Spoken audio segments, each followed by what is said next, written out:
Mobilité servicielle, une industrie en mouvement.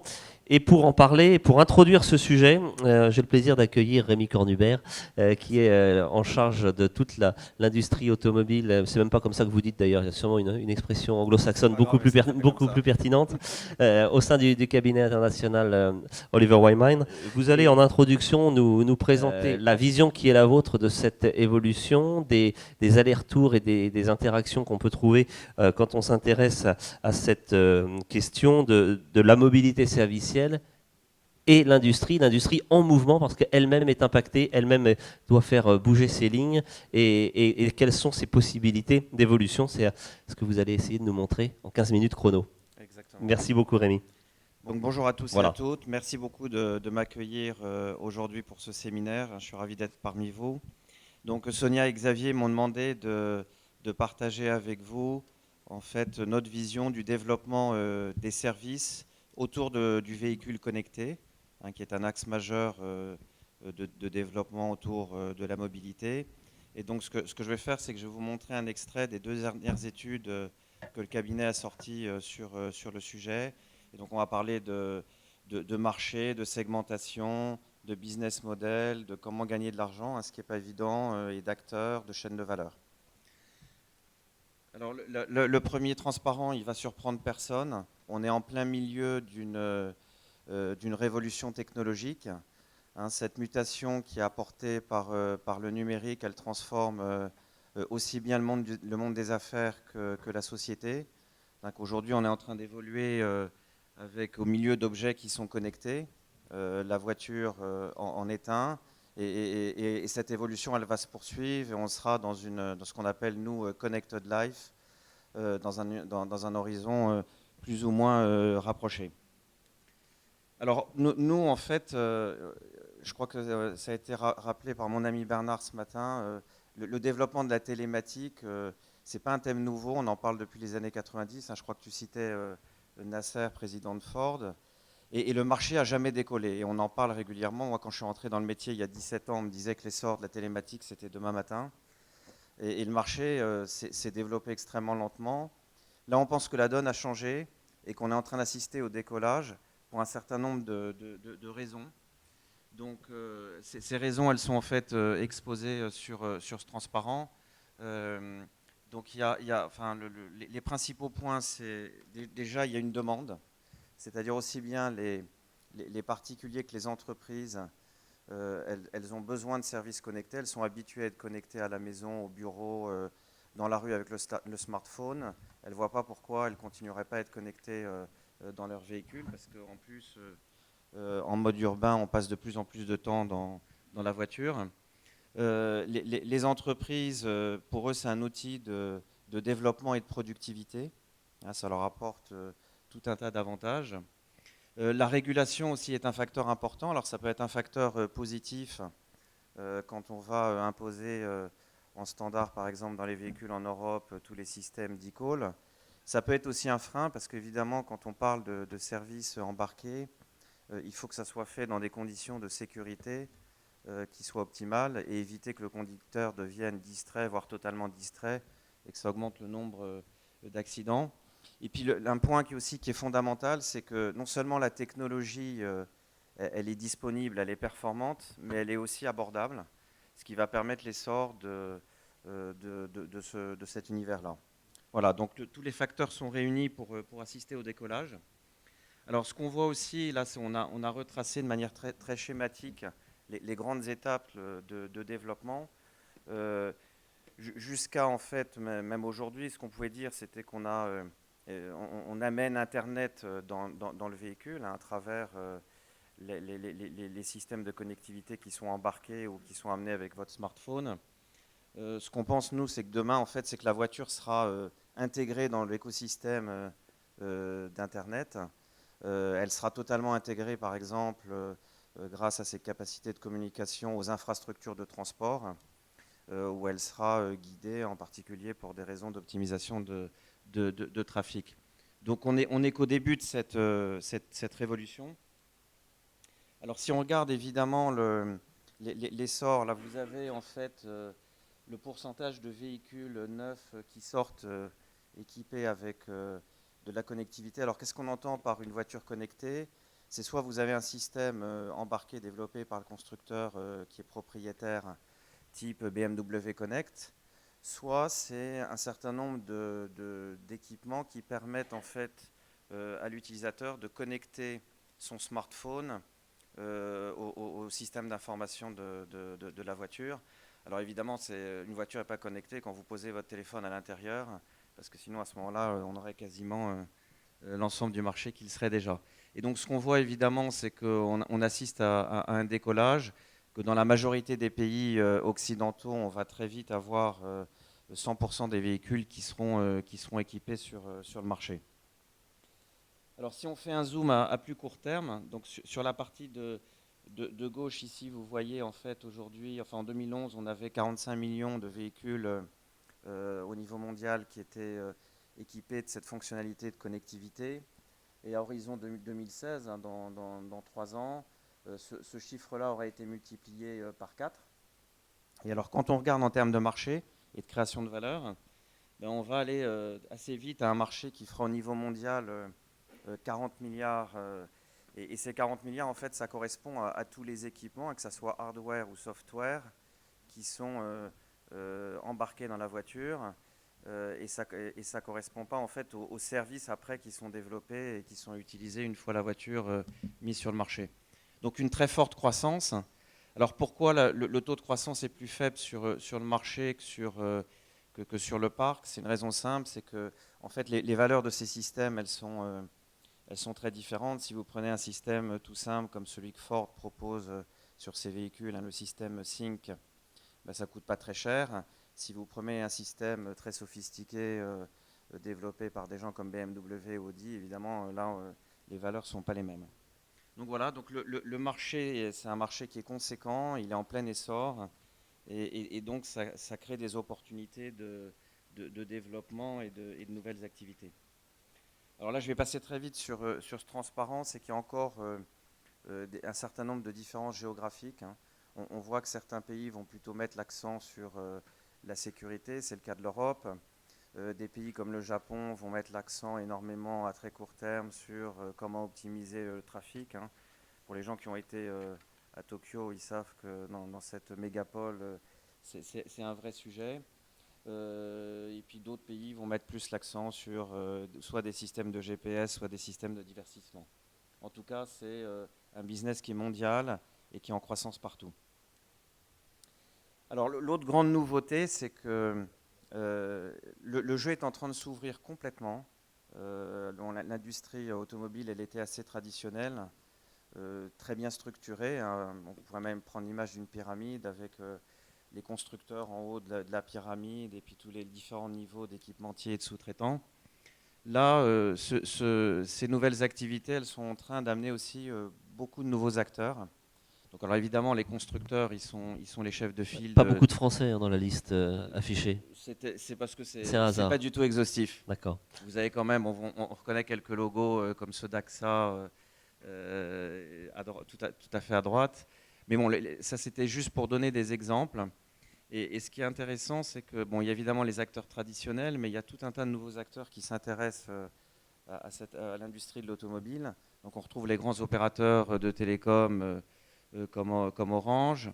On trouve évidemment les gens de l'informatique et puis des smartphones. Et puis on a aussi, qui est un fait quand même assez nouveau, on a les géants de l'Internet qui s'intéressent de très très près à cette industrie parce qu'ils voient ça comme un relais de croissance. Et tout l'enjeu en fait, c'est de prendre le contrôle de la relation avec le conducteur ou les passagers pour essayer de capter en fait cette relation et donc capter la valeur qui va avec.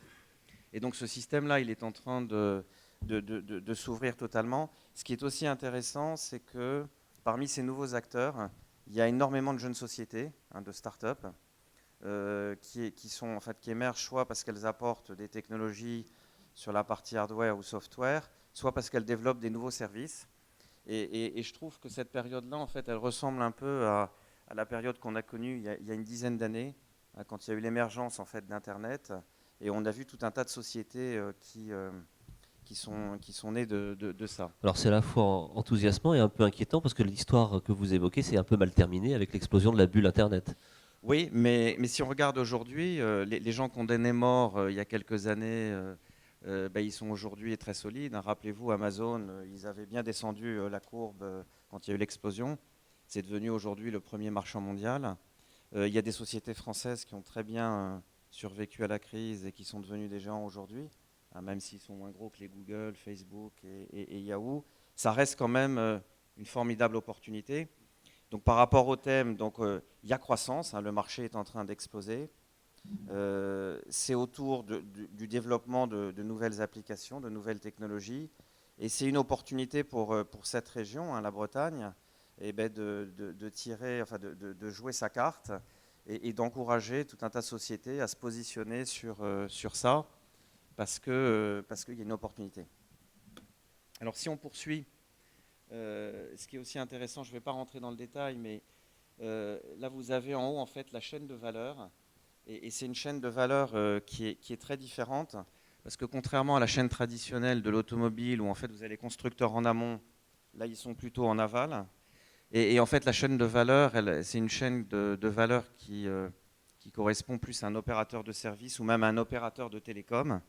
Et on voit aujourd'hui que les constructeurs, ils maîtrisent une toute petite partie de cette chaîne de la valeur, et que le reste, il devra être maîtrisé en partie par eux, ou par d'autres avec lesquels ils vont s'associer, ou par des sociétés qui vont racheter.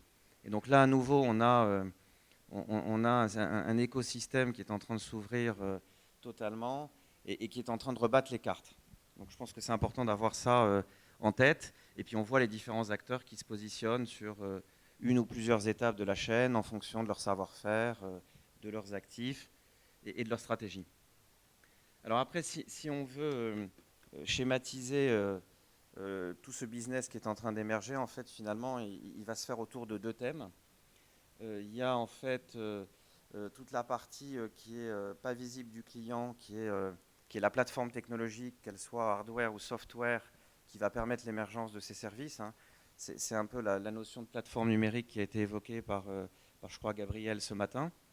Et puis il y a évidemment tout ce qui tourne autour des services qui vont utiliser en fait cette plateforme, avec une notion, je pense, qui est très importante et qui est une grande nouveauté aussi, et même un défi pour l'industrie, c'est que comme la voiture, une fois qu'elle est produite, elle va vivre, quand elle sort de l'usine, elle vit 10 ans, 15 ans, et il faut absolument qu'on gère les cycles de vie de ces produits et services, et puis de la plateforme, parce qu'il faut pas qu'elle soit obsolète au bout d'un an, et ça bouge très vite. Et donc toute la problématique est comment on fait pour concevoir un hardware qui va rester longtemps, et puis en fait déconnecter ça de tous les services qui vont utiliser ce hardware, mais qui pourront évoluer au fil des mises à jour, sans qu'on soit obligé de changer le hardware qui est embarqué dans la voiture. Donc ça, c'est un gros défi. Alors après, nous, ce qu'on a essayé de faire, en fait, c'est... parce qu'il y a énormément de services potentiels, donc on les a regroupés, hein, pour faire une segmentation. Donc la logique de la segmentation, elle est assez simple. On a regardé des critères, similarité des services en termes de fonctionnalité. Est-ce que ça adresse un segment particulier de clients ou plusieurs segments? On a regardé évidemment des notions comme quel type de business model, quelle façon de délivrer le service. Et donc vous êtes avec ces 7 familles de services là qui sont ici. Donc le premier, c'est tout ce qui concerne la sécurité et puis toutes les fonctionnalités que vous pouvez avoir de commande de votre véhicule à distance, hein, par exemple ouvrir les portes, ouvrir la voiture à distance, la repérer, et puis tous les systèmes de sécurité avec par exemple l'e-call que j'ai évoqué tout à l'heure.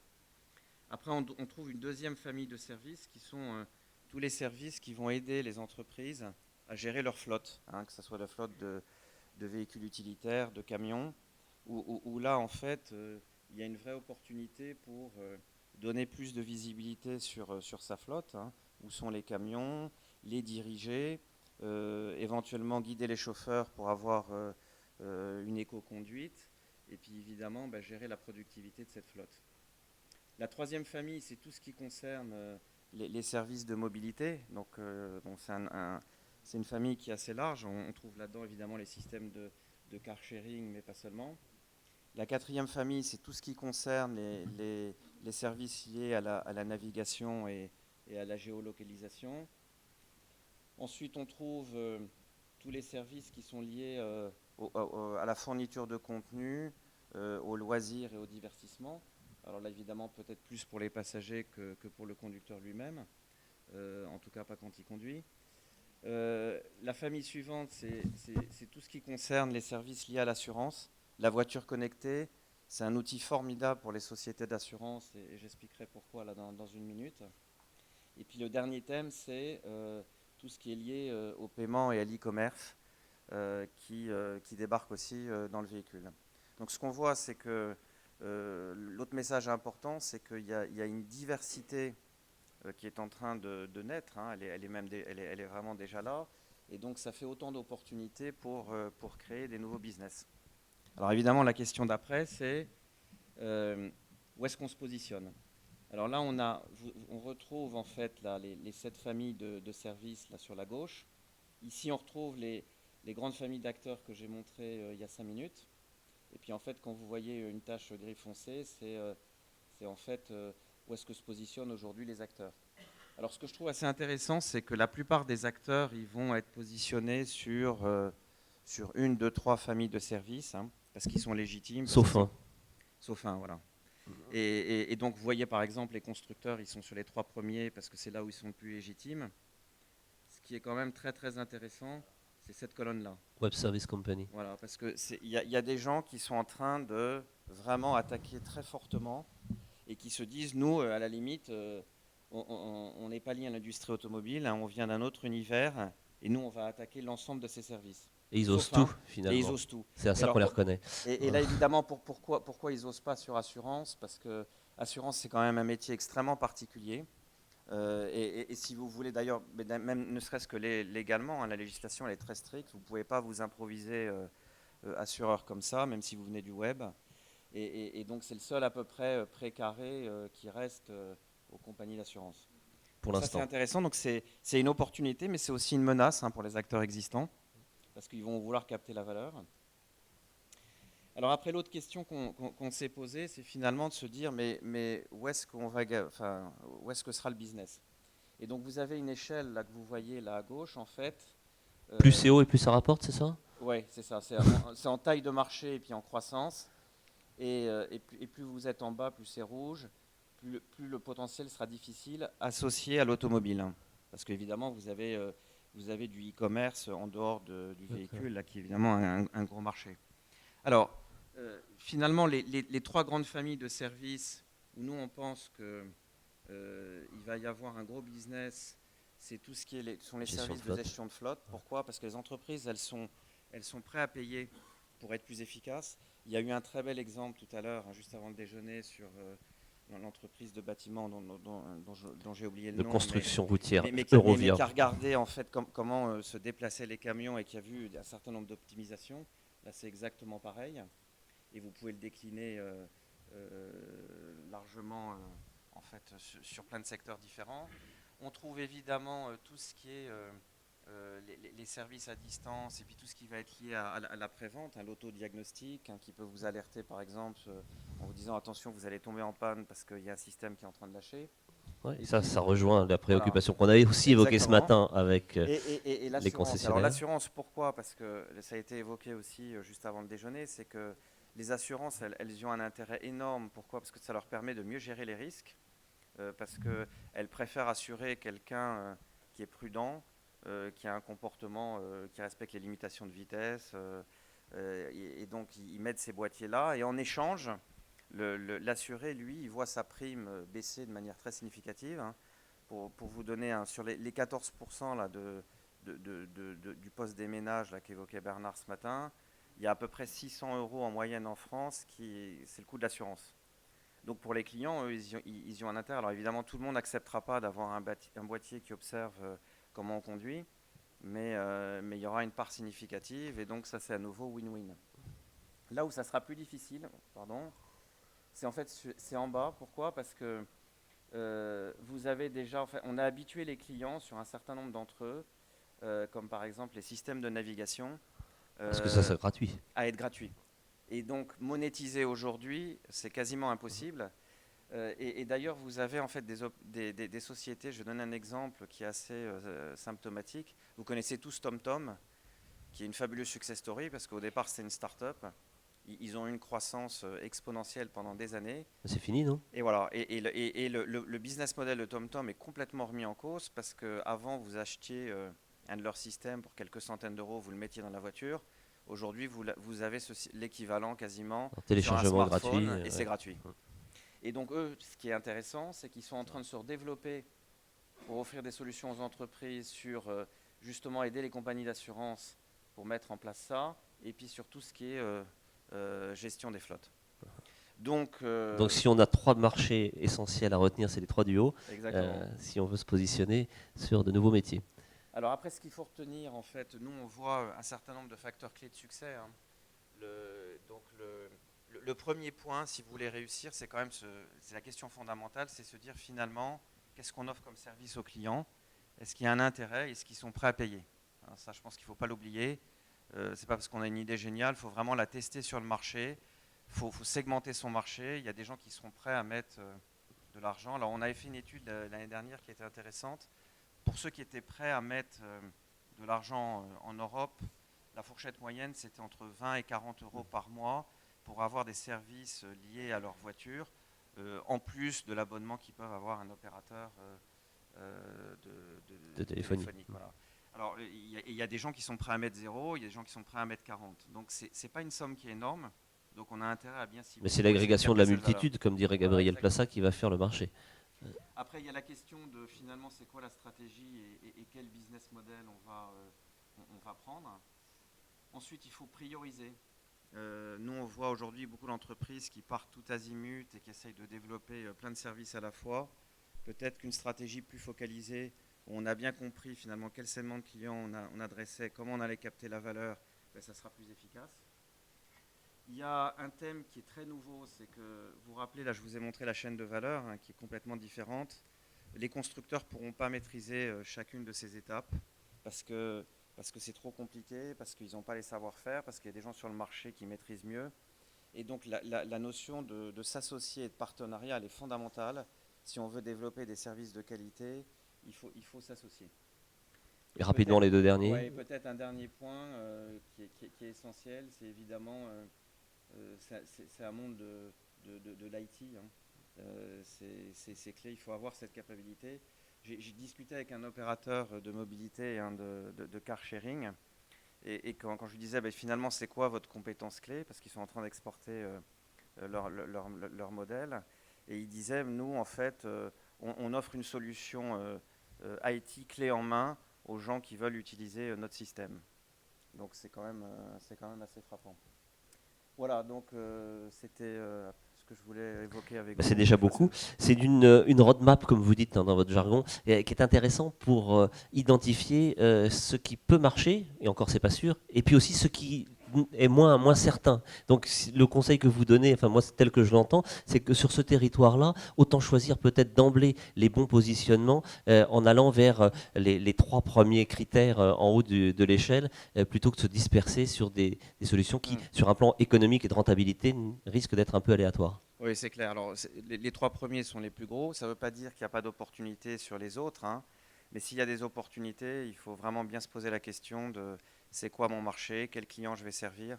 Les gens qui ont eu des réussites exceptionnelles, c'est parce qu'à un moment, ils sont arrivés, il y avait un besoin du marché qui n'était pas satisfait ou mal satisfait, et ils viennent avec une vraie solution. Et là, les gens, ils sont prêts à mettre un peu d'argent pour avoir cette solution. Merci beaucoup, Rémi Cornu.